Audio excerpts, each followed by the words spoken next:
ఈరోజు ప్రతి ఒక్కరికి ఎక్కువగా ప్రాబ్లమ్స్ అన్నది తినే ఆహారం వల్లే ఎక్కువగా వస్తున్నాయని బయట సర్వేలో అలాగే పేపర్లో టీవీల్లో చాలా వరకు మనం చూస్తున్నాం.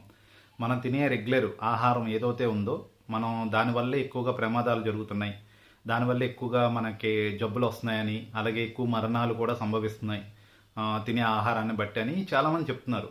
అది ఎక్కడ కూడా పర్టిక్యులర్గా మనం తెలుసుకోవాల్సిన ఒకే ఒక పాయింట్.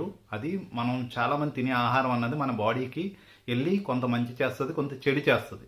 కానీ ఎక్కువ శాతం మన ఆర్గాన్స్లో మెయిన్ మనకి ఇంపార్టెంట్ లివర్ అన్నది మన చెడు చేసే దాన్ని ఎక్కడికక్కడ బ్రేక్ డౌన్ చేసి దాన్ని మంచి చేసే విధంగా మనకి ఎక్కడికక్కడ దాన్ని డివైడ్ చేసుకుంటూ బాడీని ఎప్పటికప్పుడు కాపాడుతూ ఉంటుంది.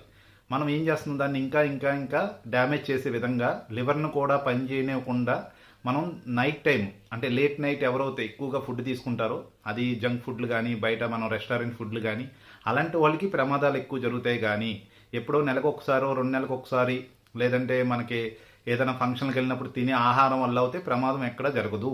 అది గుర్తుపెట్టుకోండి. అందుకని లివర్ని మనం ఎప్పటికప్పుడు మనం పనిచేసే విధానాన్ని మనం దాన్ని టైంని మనం ఇచ్చేలాగా నైట్ టైము తొందరగా తిని అంటే చాలా ఫాస్ట్గా మనం 6-7 లోపు తినేసి దానికి రెస్ట్ మోడ్లోకి వెళ్తే అది లోపల ఉన్న ఏదైతే డ్యామేజ్ చేస్తున్నాయో మనం తినే ఆహారం వల్ల ఆ డ్యామేజ్ని పూర్తిగా నయం చేసే విధంగా మనకి వర్క్ చేసి మనని హెల్దీగా ఉంచే విధంగా చూస్తుంది. ఇది అందరూ తెలుసుకోవాలని వీడియో ద్వారా తెలియజేస్తున్నాను. Thank you so much.